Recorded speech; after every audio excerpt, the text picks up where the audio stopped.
Abra a sua Bíblia em Gênesis, capítulo 6, verso 18. O tema escolhido para esse congresso está lá em Josué 24. Eu e a minha casa serviremos ao Senhor.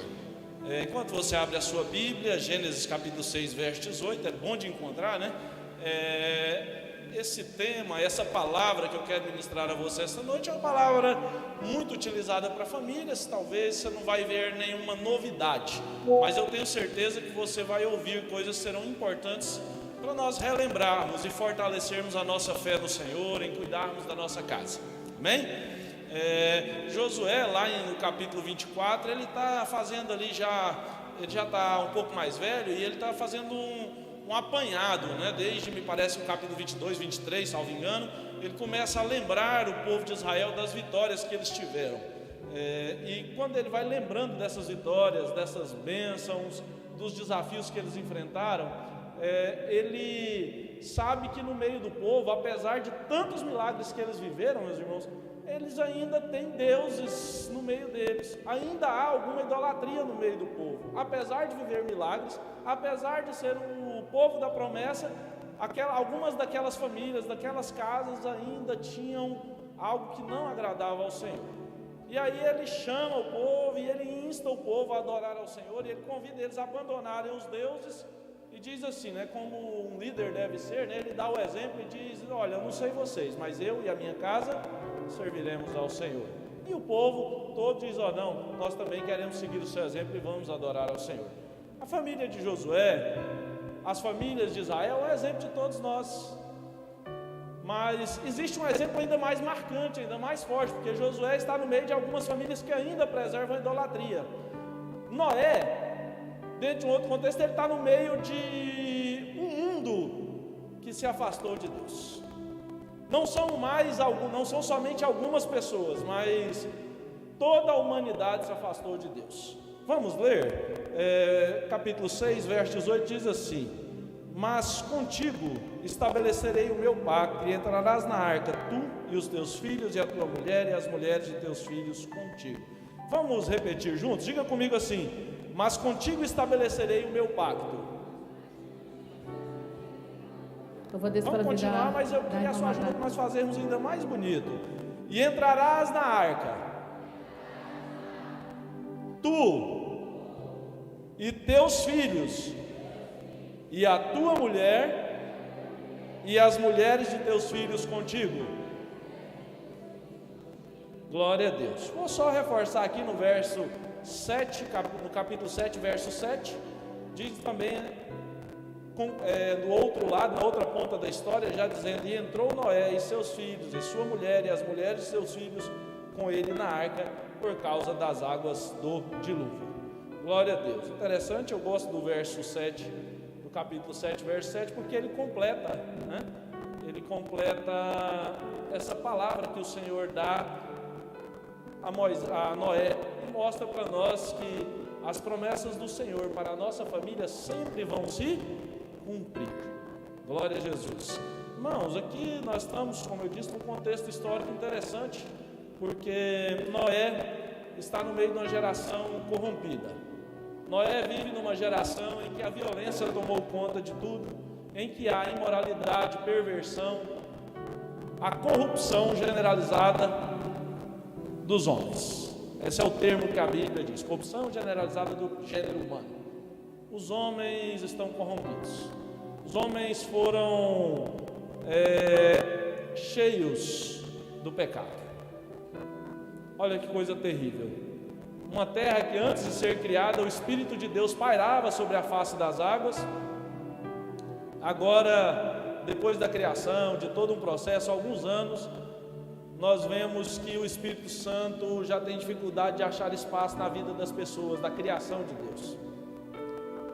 Talvez nós estejamos vivendo um tempo próximo destas coisas, de muita corrupção. Graças a Deus não vivemos tempos iguais, porque se fosse assim não teríamos uma casa cheia de pessoas que servem ao Senhor. Não teríamos aqui tantas famílias adorando a Deus. Que privilégio, não é, irmãos?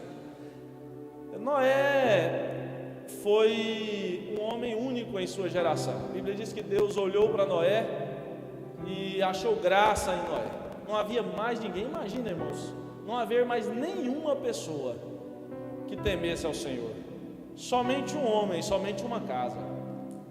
Noé já não era um homem muito novo, né? Já estava com aproximadamente 500 anos quando ele teve filhos. E esse homem foi achado por Deus, foi visto por Deus como um homem diferente, um homem que temeu ao Senhor, por vários motivos. Mas eu queria aqui ponderar com os irmãos uma questão interessante, porque ele tem um pai que temia ao Senhor. Ele foi ensinado. Ele tem na genealogia registro dos seus antecessores. Lameque, o pai de Lameque, Matusalém, o homem que mais viveu na face da terra. E o avô de Lameque, ou bisavô de Noé, Enoque, que todos nós conhecemos, porque Enoque andava com Deus, até que Deus para si o tomou. Imagina que história que Noé cresceu ouvindo. O pastor falou: seu avô ficou só 300 e poucos anos aqui conosco, e nós descobrimos que Deus tomou para ele. Ele andava com Deus, ele era um homem tão crente, tão fiel, tão íntegro no seu modo de viver, ele temia ao Senhor de um modo tão especial, que Deus o tomou. Quantas pessoas você conhece que foram tomadas, Deus levou para si, desse modo, arrebatados? Talvez você não conhece ninguém, mas o bisavô de Noé viveu isso. E Noé cresceu ouvindo essas coisas. Noé foi um homem diferente. Noé foi chamado desde a sua infância. Você lê lá no capítulo 5, onde fala, me parece, das genealogias, no final dele vai registrar que quando ele nasceu, o pai dele colocou o nome dele já com significado especial, porque já havia talvez alguma promessa, eu não sei, ou se o pai falou profeticamente, os pais dele, dizendo que ele faria a diferença naquela geração. Talvez quando ele disse, ele não tinha ideia da proporção que seria, ele não tinha ideia do tamanho do alcance do nome de Noé, da vida de Noé naquela geração, e até hoje em todas as gerações. Talvez eu e você não temos noção do alcance das nossas palavras sobre a vida dos nossos filhos. Talvez você não tenha ideia do que essa criança que você está carregando, do que esse filho que você está criando vai alcançar. Mas eu quero dizer para você que esta palavra de bênção que você está proferindo sobre a vida dele vai alcançar uma geração inteira e quem sabe alcançará gerações posteriores para a glória do reino de Deus. Aleluia. Aqui existe um contexto interessante, existem muitas lições na vida de Noé, existem muitas coisas importantes para nós aprendermos, mas eu queria compartilhar com você hoje, de forma mais específica, no verso 18, algumas lições pontuais para as nossas famílias, para nós aprendermos e para nós pensarmos nela em relação à nossa família, à nossa casa. Quando começamos o versículo 18, ele diz que Deus fala com Noé, e Deus diz: contigo estabelecerei o meu pacto. Deus está estabelecendo o pacto com quem? Com quem, irmãos? Com Noé. Noé é um pai de família. Noé é o responsável pela sua casa. Eu preciso dizer para você que o pacto do Senhor, o compromisso de Deus, ele é primeiro com o homem. Eu quero falar com você, homem. Nós somos o cabeça nas nossas casas. Ser o cabeça, ser o líder do nosso lar, não implica em dizermos que somos donos, que podemos fazer o que quisermos, mas implica em dizermos que nós somos os responsáveis pelos nossos lares. Eu sou o responsável pela minha família. Eu preciso assumir a responsabilidade, o peso da responsabilidade pela minha família. Eu tenho a responsabilidade espiritual de assumir esse compromisso com o meu Deus. Eu tenho a responsabilidade espiritual de criar esse vínculo e caminhar com a minha família em direção ao Senhor. Muitas famílias têm sofrido porque a mulher está precisando absorver essa responsabilidade de guiar a sua família ao pacto com o Senhor. Seja porque o marido ainda não se converteu, seja porque ele está desviado, seja porque não assumiu essa responsabilidade, seja porque teve outras situações inúmeras, e isso se torna um peso, e as mulheres têm feito bonito em suportar essa responsabilidade, mas eu quero instar você, pai, você, marido, a assumir essa responsabilidade na sua casa. Não permita que essa responsabilidade saia das suas mãos, não se acomode, não tenha uma vida tranquila, um relacionamento com Deus de qualquer modo, não seja um frequentador da igreja. Deus está te chamando para fazer um pacto com Ele, para estabelecer um compromisso com Ele e para ser o responsável pela vida espiritual da sua casa. Deus está nos chamando em dois papéis principais. Primeiro, como sacerdotes no nosso lar. O sacerdote no Antigo Testamento era o homem que tinha a responsabilidade de receber as ofertas, as demandas do povo e levá-las a Deus. Nós, como sacerdotes, temos que observar a nossa família, entender as necessidades espirituais da nossa família e levá-las a Deus. E um segundo papel, como profetas. O profeta faz o papel inverso. O profeta é aquele que ouve a voz de Deus, entende a mensagem de Deus e a transmite para o povo.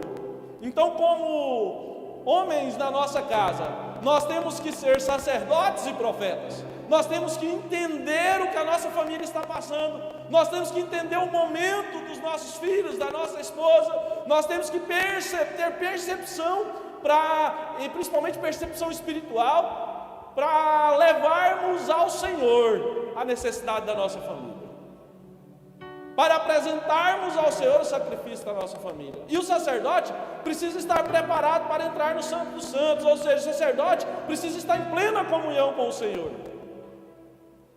E eu preciso também aprender a ouvir a voz de Deus. Eu preciso também aprender a ser sensível com o Espírito Santo, para perceber o que é que Deus quer para a minha casa, o que é que Deus quer para a minha família, e eu ser o porta-voz da palavra do Senhor para a minha casa, eu ter palavra de conforto na minha casa, eu ter palavra de orientação na minha casa, eu ter uma palavra que venha de Deus para a minha família. Às vezes Deus está tentando encaminhar a minha família para um lugar, para um destino, para um rumo, e eu não entendo, e eu fico dificultando o processo de Deus. Deus está preparando os seus filhos para um propósito, e você querendo preparar para outros. Nós estamos tão preocupados, às vezes, em formar os nossos filhos com uma boa educação, tão preocupados com o futuro profissional dos nossos filhos, e às vezes estamos dando menos valor ou menos atenção do que deveríamos à vida espiritual dos nossos filhos, à formação do caráter deles na presença de Deus, à formação da nossa casa para adorar a Deus. Que nós sejamos sacerdotes e profetas no nosso lar. Glória a Deus. Ainda bem que eu ouvi uns glória a Deus mais grossos, né? Quer dizer que os homens concordaram. Eu estava com medo de vocês discordarem, né? Então, já vai ficando mais leve, né, pastor Adilson? Graças a Deus. Contigo estabelecerei o meu pacto. E aí ele continua, irmãos, pesando a mão sobre nós homens. Porque aí Deus disse: olha, Noé, vou estabelecer meu pacto contigo, e entrarás na arca. Interessante que aqui não tem vamos dizer assim, uma condicional, né? Se fizeres, entrarás na arca. É uma ordem para nós. Não está condicionando, se você pode entrar na arca se você fizer isso. Deus quer que você entre na arca. Deus está mandando: olha, eu quero que você entre na arca. A arca, irmão, ela é símbolo de salvação. A arca é o símbolo de Cristo. Foi numa arca, né, a gente diz, um barquinho feito de juncos, que Joquebede colocou Moisés. Ela colocou o seu filho numa pequena arca. A arca o termo, alguém diz que o termo usado na arca de Noé, no hebraico, é o mesmo, lá no original, é o mesmo usado para a arca de Moisés. Era algo que flutua. Foi o responsável, foi a arca que salvou a vida de Moisés, foi a arca que salvou Noé e sua casa. E hoje nós precisamos perceber que o Senhor Jesus colocou à nossa disposição uma arca, e nós precisamos trabalhar arduamente para que nós e os nossos filhos entremos na arca. Entrarás na arca, tu. Primeira palavra ele diz para quem? Para Noé. Quem que vai entrar primeiro na arca, irmãos? Me ajudem aí. Quem que vai entrar primeiro na arca? Noé. Por que Noé entra primeiro na arca? Eu entro primeiro porque nós homens somos os chefes, né? Nós que mandamos, não. Acabei de falar que isso não é só o privilégio, é principalmente a responsabilidade. Diga comigo, ser o primeiro, ser o cabeça, não é um privilégio, é uma responsabilidade. Quando Noé é orientado a entrar primeiro, ele está ensinando pelo menos duas coisas para nós. Pelo menos duas coisas. Primeiro, nós devemos ser exemplo. E nós devemos mostrar o caminho. Homens, somente os homens, me digam comigo assim: eu devo ser o exemplo. E eu devo mostrar o caminho. Alguém disse que as palavras ensinam, mas o exemplo arrasta. Você quer formar os seus filhos? Você quer influenciar os seus filhos? Seja exemplo. É interessante porque Noé tem dois registros aqui que eu gosto muito de Noé. O primeiro está no capítulo 6, verso 22, que diz que Noé obedecia ao Senhor. E lá no capítulo 7, me parece que o versículo 5 diz que Noé fez tudo o que o Senhor lhe ordenara. Você sabe me dizer, não precisa responder, é uma reflexão, né? Será que esse versículo pode ser dito sobre mim e sobre você na nossa casa? Será que se os nossos filhos, as nossas esposas olharem para nós, elas vão poder dizer a mesma coisa? Noé fez tudo o que o Senhor lhe ordenara. Você faz tudo o que o Senhor lhe ordenou fazer? O seu comportamento está adequado com o que a palavra do Senhor te orienta a fazer? A nossa atuação como marido, tem esse viés, ela consegue atingir esse objetivo de dizer que nós fazemos tudo o que a palavra de Deus nos manda como maridos fazer? Será que o nosso comportamento como pai pode ser encaixado nessa palavra, enquadrado nessa palavra e dizer, eu faço tudo o que o Senhor me mandou fazer? Será que eu posso dizer, ou alguém pode dizer, e o Charles fez tudo o que o Senhor lhe ordenara? Isso é uma reflexão para nós, da necessidade de nós darmos o exemplo. Já pensou que exemplo bonito que nós estamos deixando para a nossa família, se fizermos tudo o que o Senhor nos ordenar fazer? Precisa de mais alguma coisa? Precisa fazermos algo mais do que isso? É simples, você quer ser exemplo? Faça tudo o que o Senhor lhe ordenar. Noé é um exemplo de obediência, de resignação, de comprometimento com Deus. Parece-me que quando, ali pelo verso 6, Deus diz assim, olha, vou dar um prazo aí, alguns estudiosos entendem assim, né, e eu gosto dessa linha, que Deus deu um prazo ali de 120 anos. Vou contender com o homem, o prazo vai ser 120 anos, eu vou dar ao homem 120 anos, né? Tem várias linhas, mas eu gosto e penso nesta linha, que Deus deu um prazo de 120 anos para o homem se arrepender. E aí você vai lá na frente, você vai ver que Noé, quando diz que Noé começou a chover, começou o dilúvio, Noé tinha 600 anos. E quando Noé teve filhos, está no final do capítulo 5, Noé tinha 500 anos. Então, provavelmente, pela matemática, se essa interpretação estiver correta, Deus falou com Noé, provavelmente ele estava em torno de 480 anos, seus filhos nasceram com 500. Quer dizer que seus filhos nasceram depois que Noé ouviu a palavra de Deus. Aqui eu estou fazendo uma análise minha, eu penso desse modo, né, com base no que a gente lê lá no contexto. Existem pessoas que pensam diferente.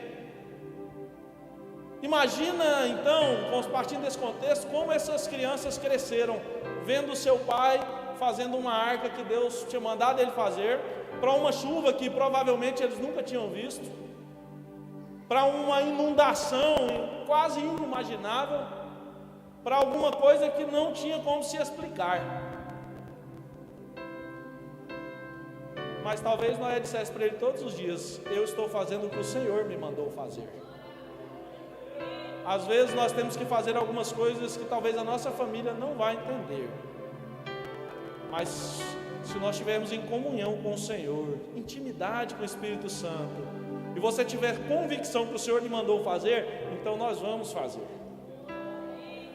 Eu já tive essa experiência algumas vezes de ver meu pai fazer algumas coisas meio doidas assim, falar, pai, mas meu pai é pastor, já serve ao Senhor desde criança, eu tenho a bênção de ser a terceira geração de uma família cristã, como sei que muitos aqui são, e meu pai já pastoreia há algumas décadas, e eu já vi ele fazer uns negócios que eu falo assim, pai, esse negócio não dá certo, mas no final, deu certo.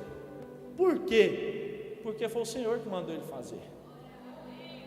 E aí de vez em quando, hoje ele já está mais velho, já tem 66 anos, ainda está pastoreando, e aí ele me conta um caso antigo, fala, lembra assim, se lembra, o Senhor me mandou fazer assim, eu não acreditei, mas tinha que obedecer, eu obedeci e fiz. Aí eu lembro de falar, agora eu sei porque que deu certo, aquele negócio que parecia meio absurdo, né? Às vezes Deus fala conosco coisas que parecem fora da caixinha, diferentes. Mas nós temos que ter intimidade e comunhão com Deus, como eu disse, como profetas que sabem ouvir a voz de Deus, para tomarmos as decisões necessárias. Mesmo as decisões mais difíceis, nós temos que tomar as decisões. Homem, não fuja de tomar decisões. Seu filho precisa de um exemplo de um homem em casa que sabe tomar decisões, que sabe dar direção. Não abdique dessa responsabilidade. E além disso, né, irmãos, está ficando muito pesado para nós, né? Eu tenho que tomar cuidado, né, irmãos, porque a minha turminha está ali ouvindo, eles podem cobrar isso de mim depois, né? Está vendo como que é esse negócio? E nós temos a responsabilidade de mostrar o caminho. Mas dar o exemplo não é mostrar o caminho? Em parte sim. Mas o escritor aos Provérbios nos disse: ensina o menino no caminho em que deve andar, e mesmo quando crescer não se desviará dele.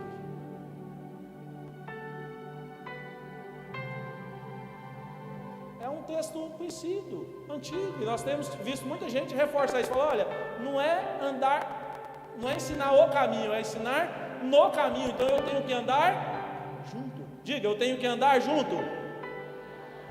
É no caminho. Não adianta a gente mandar para a escola dominical, a gente tem que ir junto. Não adianta a gente mandar para o culto, a gente tem que ir junto. Não adianta eu ensinar que não pode mentir, ele não pode ver eu mentindo, porque se ele ver eu mentindo, eu não estou andando no mesmo caminho com ele. Não adianta eu querer que os meus filhos sejam honestos, se o meu comportamento não for de um homem honesto. Não adianta eu querer que os meus filhos gostem de ler a Bíblia, se ele nunca vê o pai dele lendo a Bíblia.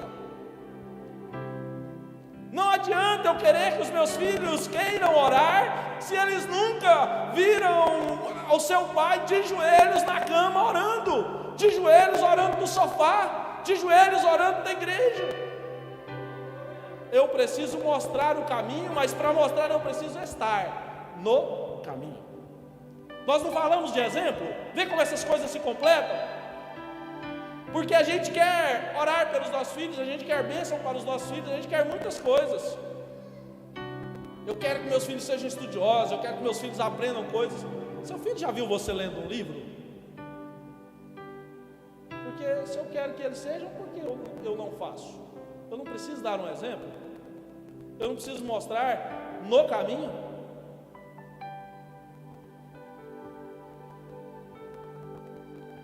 Nós homens temos a responsabilidade de ir na frente. Nós somos aquele que abre o caminho. Nós somos aquele que limpa a estrada, que aplana, né? Sei que quem já morou na roça, quando faz uma estrada nova, interessante, né? Primeiro passa roçando, cortando, hoje já passa com máquina, né? Quebrando tudo, daqui um pouco, mas quando passa arrancando, a estrada não fica boa de passar, ela fica cheia de buraco, cheia de coisa, pedra, aí tem que passar de novo limpando a estrada, às vezes uma máquina maior aplanando, né? E aí depois de várias vezes aquela estrada vai ficando lisinha, vai ficando pronta, aí outras pessoas vêm passando atrás. Talvez a nossa responsabilidade como pais possa seguir esse exemplo. Nós somos aqueles que vamos na frente abrindo um caminho, preparando, limpando, organizando. Você talvez, se teve a oportunidade de ter um pai como eu tive, servo do Senhor, eu posso dizer que eu tive essa bênção de meu pai ir à frente limpando o caminho, me mostrando o caminho, me ensinando como eu deveria andar, me dando exemplo de como deveria proceder, me mostrando como eu deveria servir ao Senhor. Se você não teve, Deus está te dando o privilégio de ser aquele que vai fazer isso pela sua casa. Você vai ser aquele que vai abrir o caminho para a primeira geração de muitas gerações servindo ao Senhor. Nós precisamos mostrar o caminho e nós precisamos dar o exemplo. Noé entra primeiro, porque nós devemos entrar primeiro. Talvez tenha alguém aqui hoje, algum homem aqui hoje, que está afastado dos caminhos do Senhor. Talvez tenha algum homem aqui hoje que ainda não entregou a sua vida ao Senhor. Deus mandou eu falar para você que é hora de você entregar a sua vida para Ele, porque é você que tem que entrar na arca primeiro. Depois que Deus fala, Noé, vai entrar na arca tu, Ele diz também os teus filhos. E aí eu falo com os filhos. Quem aqui é filho? Todos nós, né? Não é possível. Tem gente que ficou em dúvida. Então vamos facilitar. Quem aqui tem pai ou mãe vivo? Pronto. Mas mesmo quem já perdeu os pais, eu já perdi a minha mãe. Deus levou ela. Mas tem coisas, tem palavras que ela deixou que eu não posso me esquecer. Filhos, a responsabilidade é do pai. Quem tem que abrir o caminho é o pai. Quem tem que dar exemplo é o pai. Quem tem que entrar primeiro é o pai. Mas a decisão de entrar na arca é dos filhos. Eu não consigo obrigar os meus filhos a entrar na arca. Eu não consigo forçá-los. Talvez tenha alguém que hoje que ensinou os seus filhos em oração, que viveu uma vida de oração para que os seus filhos servissem ao Senhor, e eles estão afastados. Eu quero dizer para você que eles vão voltar. O que você ensinou não está perdido. O Senhor Jesus vai restaurá-los. Eles escolheram não entrar na arca, mas eu creio que o Senhor Jesus ainda vai agir, e eles vão entrar. Você jovem, você moça, você rapaz, você adolescente, você criança, vai chegar o dia de você poder tomar as suas próprias decisões. Hoje não é você que escolhe, você que é criança, adolescente, mas vai chegar o dia de você fazer suas próprias escolhas. E você precisa escolher se você quer ou não entrar na arca. O mundo nos ensina, e eu cresci com esse dilema quando eu era adolescente, porque parecia assim, crente não pode fazer nada, tudo é proibido, tudo não pode. É como se colocam em torno de nós uma cerca, e essa cerca nos proíbe de ir adiante. E as pessoas nos ensinam que é bom ter liberdade, você precisa ser livre, você precisa fazer. Eu quero dizer para você jovem, para você adolescente, para você rapaz, para você homem e mulher, que às vezes ainda está com a cabeça de quem está precisando curtir, aproveitar, sai dessa adolescência tardia, já chega. Isso não é um muro para prender você, isso é um muro para proteger você. A arca não era uma prisão, a arca era um barco grande, ele era fechado, eles ficaram meses ali dentro, não podia sair, não porque eles estavam presos, não porque ali era lugar de disciplina, não porque ali eles estavam sendo ensinados à força alguma coisa, mas eles estavam dentro da arca para estarem protegidos da destruição. Deus está chamando você para dentro da arca, não porque Ele quer prender você, o diabo quer prender você, o álcool quer prender você, a vida sexual dissoluta quer prender você, o cigarro, as drogas querem prender você, as mentiras, o roubo, o crime, a corrupção quer prender você, mas o Senhor Jesus convida você dizendo que Ele veio para que você seja livre. O Espírito Santo está entre nós e Ele é um Espírito de liberdade. E você tem liberdade para escolher entrar na arca. Eu quero deixar um conselho para você hoje. Entre na arca. Não perca essa oportunidade. A arca não é uma prisão. Ela é um lugar de refúgio, de cuidar de Deus. Às vezes você adolescente está doido para sair de casa. Eu vou passar no vestibular, eu vou embora, eu vou estudar em outra cidade, porque eu não aguento mais. Não, Deus te colocou dentro da sua casa. Às vezes é uma arca, é um lugar de proteção, de refúgio de Deus para você. Deus está reservando para você ali um tempo de comunhão com a sua casa, um tempo de comunhão com a sua família, um tempo de aprender a receber coisas que você não vai receber fora, um tempo de receber orientações que vão te ser úteis daqui a alguns anos. Não perca essa oportunidade, aproveite esse tempo com Deus, aproveite. O Senhor Jesus está chamando você para entrar na arca. E continua, né, irmãos? Continua Noé dizendo, Deus falando a Noé, né? Entrarás, estabelecerei contigo o teu pacto, entrarás na arca tu e os teus filhos e a tua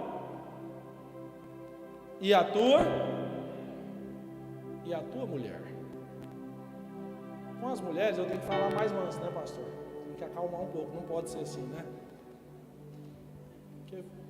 Porque aí vem as visões feministas, né, irmãos? Progressismo, e dizem, mulher por último, patriarcado, desvalorizando a mulher. Não. Já observaram isso? Que existe uma ordem aqui?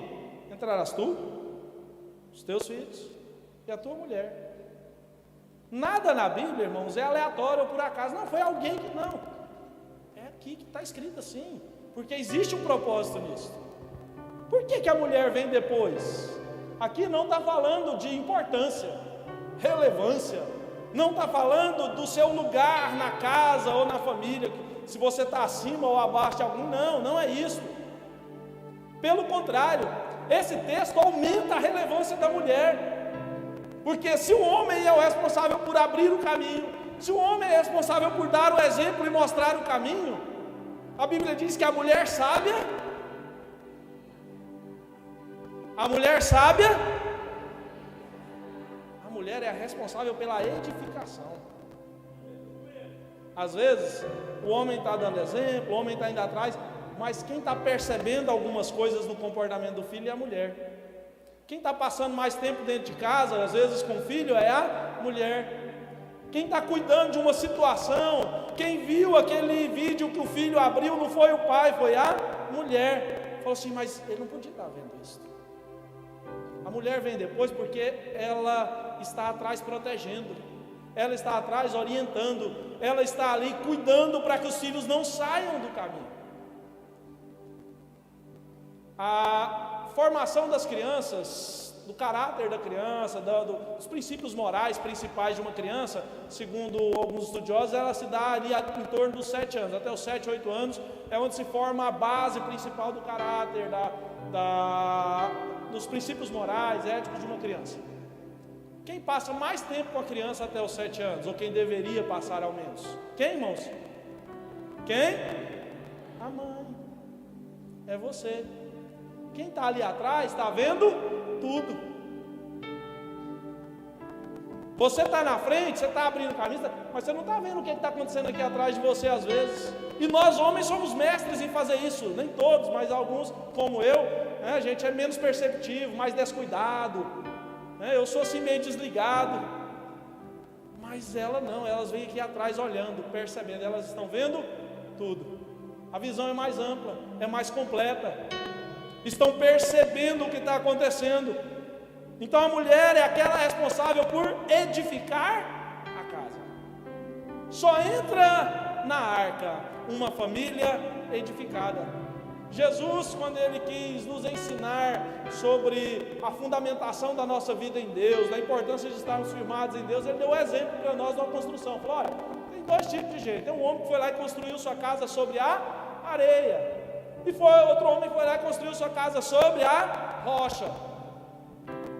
E aí aquele que construiu sobre a areia, veio o vento, veio a água da chuva e levou ela embora. Mas aquele que estava edificado sobre a rocha, não foi embora. Aqui está dando um exemplo de uma construção, mas vamos pensar que essa casa é o nosso lar, a nossa família. Quem que edifica a casa? A Escritura aos Provérbios está dizendo, a mulher sábia, não é só a mulher, é a mulher sábia, edifica a sua casa. Então, se você edificar os seus filhos sobre a rocha, olha onde você vai chegar. Daqui um pouco vai chegar o vento, porque ele chega, irmãos. Daqui um pouco vai chegar, às vezes, um tempo de sofrimento. Às vezes vai chegar o tempo da tentação. Talvez vai chegar o tempo da dor. Essas coisas acontecem, infelizmente. Esse tempo chegou na minha vida um dia. Tempo de dor, de sofrimento.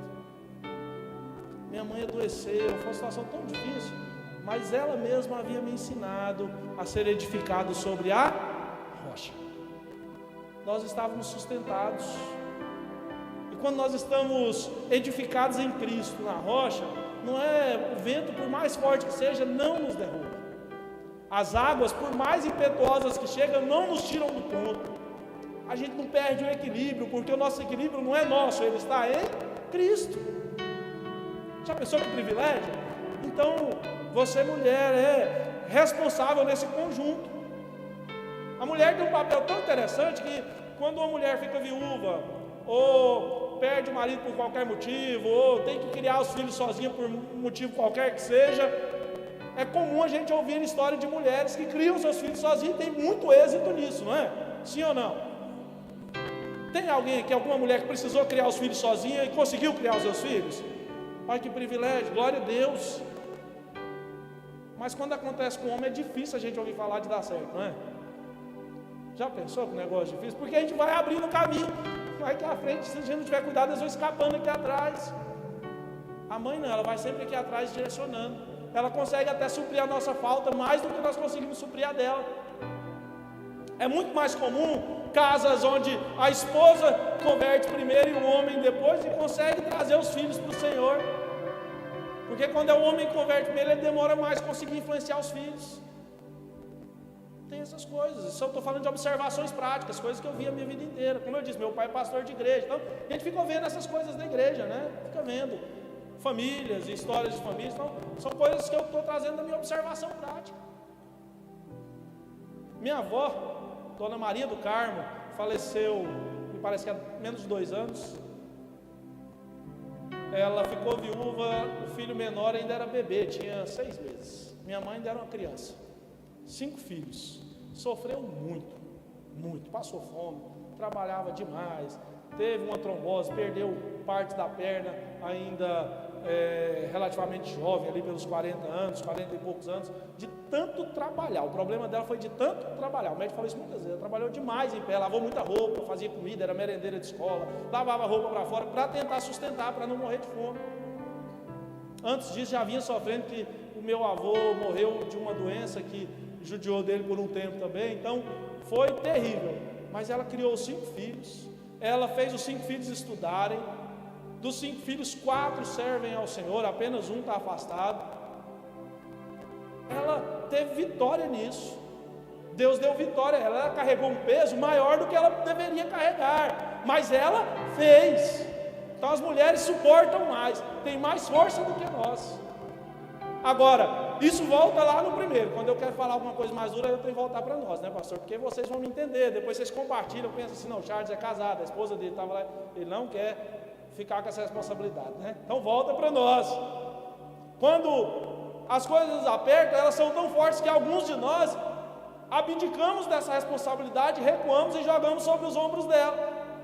Nós abdicamos da responsabilidade de tomar a decisão, nós abdicamos da responsabilidade de orientar, de cuidar, de decidir.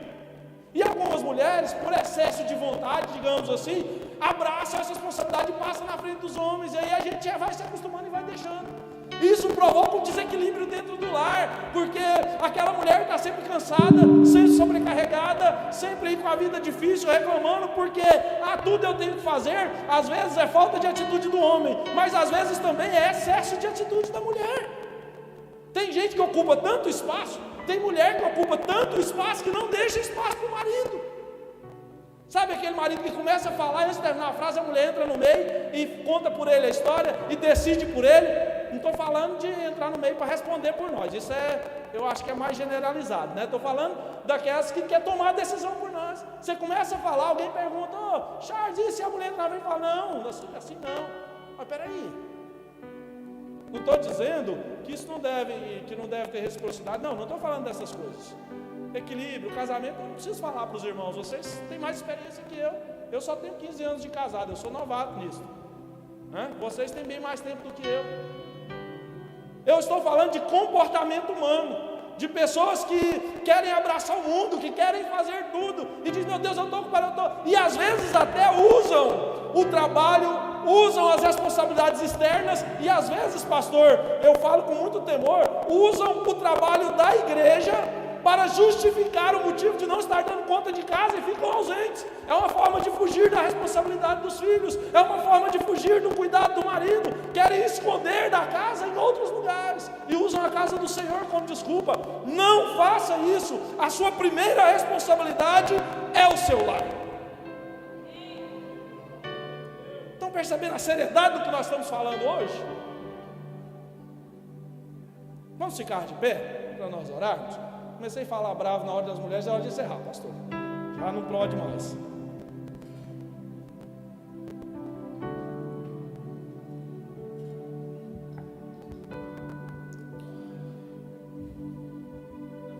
Aleluia.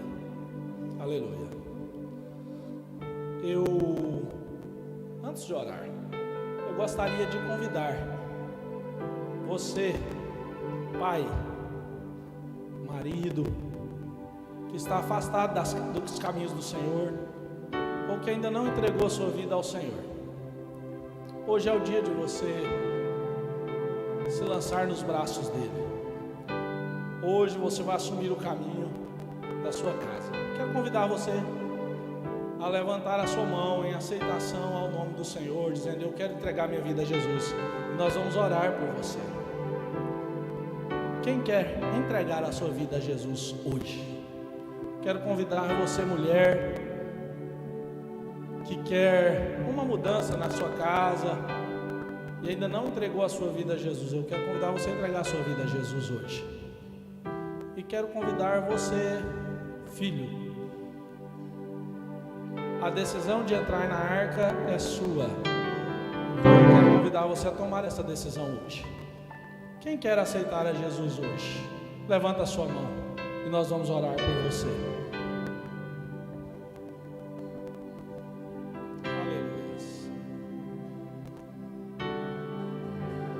Eu não vou insistir muito, mas eu estou crendo que tem alguém para entregar a sua vida a Jesus hoje. Deus falou com alguém hoje. E o seu coração está desejoso. Talvez você está constrangido por causa de alguma coisa que você falou para sua esposa ou para seus filhos. Ah, mas eu fiz isso. Não se importe com isso. O que Deus quer com você é hoje. Ele quer lançar estas coisas do passado no mar do esquecimento. Ah, mas eu falei que não faria isso. Não se preocupe com isso não. Mudar de palavra quando é para melhor para a nossa casa é uma coisa boa. E o Senhor Jesus está te chamando para mudar para algo melhor hoje. Venha. Eu quero orar por você. Você pode vir, talvez sua esposa vai trazer você, talvez seu marido vai trazer você, não sei. Mas eu quero orar por você hoje. Tem alguém? Eu não vou insistir mais, não posso. Porque são escolhas pessoais. Mas eu quero convidar você a entrar na arca hoje.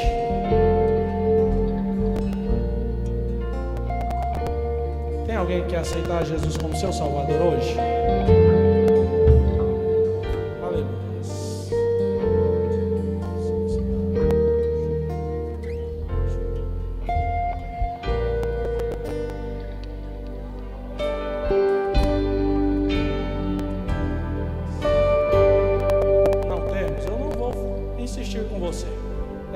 Vez que eu vou te convidar. Eu queria que você não deixasse passar essa oportunidade. Deus quer mudar a história da sua casa, da sua família. Venha, traga a sua vida a Jesus. Eu estou chamando por você. Mais do que isso, Deus está chamando por você.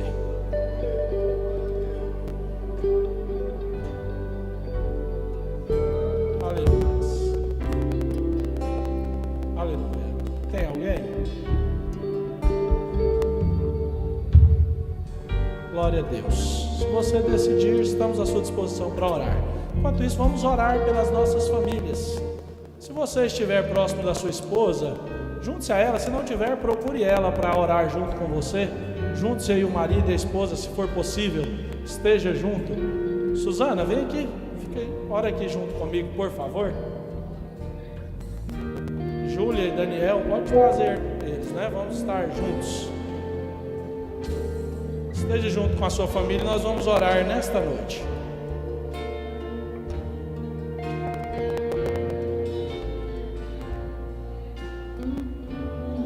Aleluia, aleluia. Esteja junto com o seu filho, com a sua filha. Aleluia, aleluia. Você que não tem ninguém da sua família hoje aqui, preste atenção. Você que não tem ninguém da sua família hoje aqui, estenda a sua mão assim. Você que não tem ninguém da sua família hoje aqui, está sozinho, estenda a sua mão assim. Senhor Jesus, eu quero orar por esta pessoa que está hoje sem alguém da sua casa aqui. Eu quero profetizar sobre a vida dele, sobre a vida dela, que o Senhor vai salvar, que o Senhor vai salvar.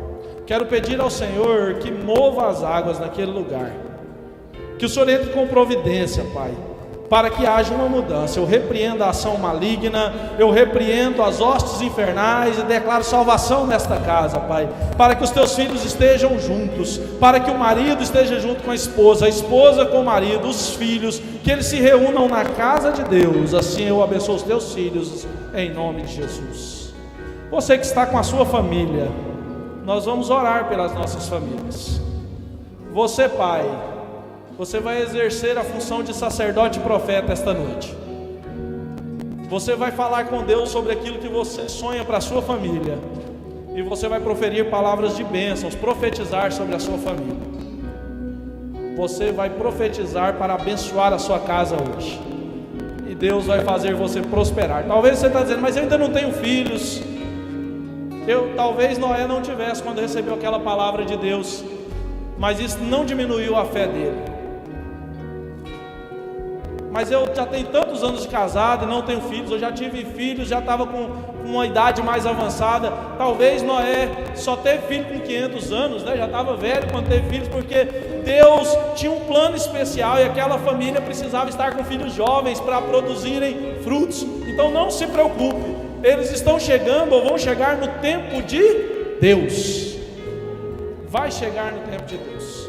Vamos orar? Ore pela sua família agora. Comece a orar pela sua casa agora. Pode impor as mãos sobre a sua família, pode abençoar, pode falar com o Senhor, pode apresentar a sua casa ao Senhor, as suas dificuldades.